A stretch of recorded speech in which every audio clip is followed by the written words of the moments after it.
1986 Flight of the Navigator star Joey Cramer took a break from acting to be a normal. Fast forward 34 years, that hiatus is only just ending, but life has been anything but ordinary. Homeless, suicidal and hopelessly hooked on hard drugs, in 2016, wearing a flimsy disguise, he robbed a bank, fleeing with a wad of cash. He was arrested 3 days later. It was his way of forcing himself to get now. After getting clean in prison, the 47-year-old is finally relaunching the acting career he put on ice 3 decades ago. And by sharing his story in documentary Life After the Navigator, Hess hoping to help others facing similar issues. Speaking to Daily Star from his home on Canada's Vancouver Island, Joe said of the doc, "It isn't a where are they now?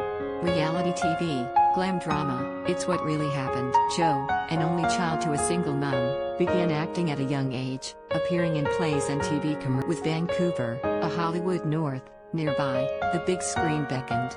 In the mid-80s, he starred in films, Runaway, I Man in the Clan of the Cave Bear, before Flight of the Navigator made him one of Hollywood's hottest young stars. Disney's sci-fi adventure tells the tale of a 12-year-old boy who is abducted by an alien spaceship then dropped back on Earth 8 years later, having not aged a day. It grossed $18 million, with critics hailing Joe's charming performance.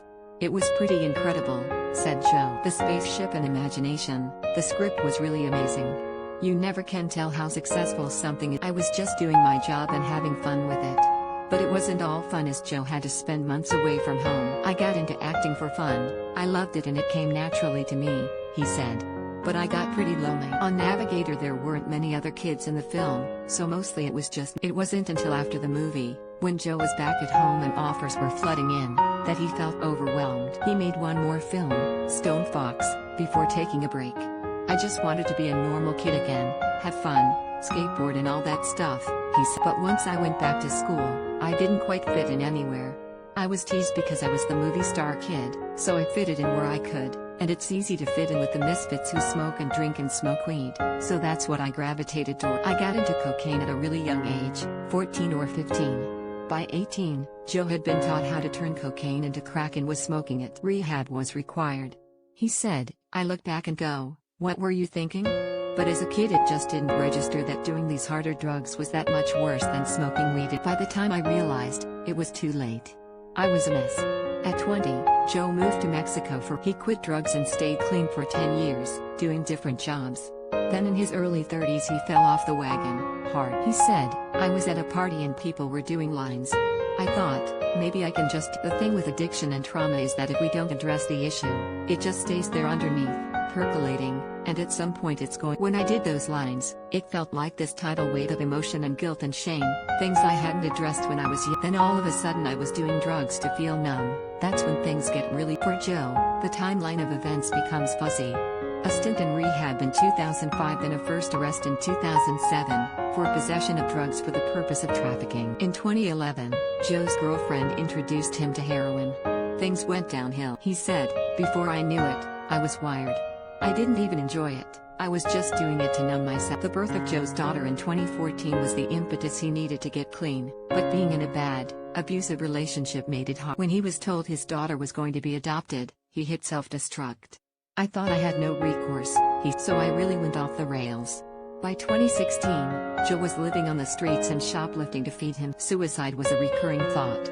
Desperate to be thrown in Nanaimo Correctional Center, where he could get long-term treatment, he decided to rob it. Settling on a non-violent method, on April 28, 2016, Joe put on a wig, bandana and sunglasses, walked into Scotiabank in Sechelt, British Columbia, and handed the cashier a note. It was a stick-up. He pleaded guilty and was jailed for 2 years less a day. He said, "I was in a really bad place and I knew about this therapeutic community, Guthrie House, inside the prison. It was such a relief when I got arrested." On remand for 6 months, Joe went on methadone to wean himself off. He meditated, did yoga, played chess and drew pictures for his daughter.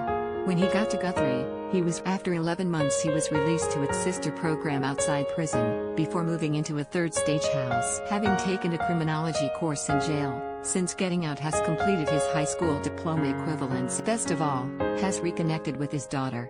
"We're bonding quite a bit. We have this really amazing family dynamic where she knows she has 2 dads and that it's okay and everybody." While Joe refuses to blame his childhood fame for his struggles, Hess aware of its impact. He said, "I missed a lot of my childhood. From 8 to 14, I was acting.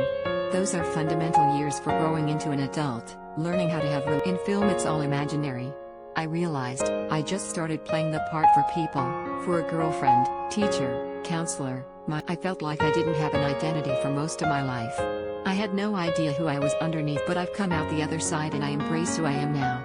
I know I've done bad things, but I'm not a bad person. I have regrets, but I know I can't change things in the past, so all I can do is try to be better from today and share my experiences in the hope it might help someone get through. Life After the Navigator, directed by Lisa Downs, allowed Joe to share his story and to reconnect with director Randall Kleiser, producer Jonathan Sanger and co-stars including Veronica Cartwright, and it's also a celebration of the movie, its impact and legacy.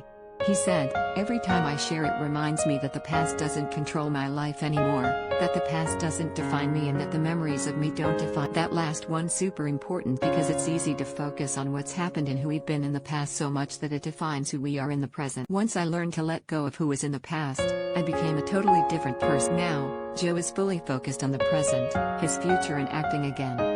As well as doing voluntary support work, has taking acting classes and working behind the scenes, and he said, "Acting's something I've always loved and I've always wondered if it was something I could do again. I'm just going to do it because I love it, not with any goal in mind, because you follow your heart and success follows." And if Hess approached about a Navigator reboot? Me and the original writer had a pretty cool idea for a sequel type of thing. He's give me a few years, let me get some credits under my belt, then maybe we'll approach Disney and see if we can make this sequel. Try for 2026, the 40th anniversary.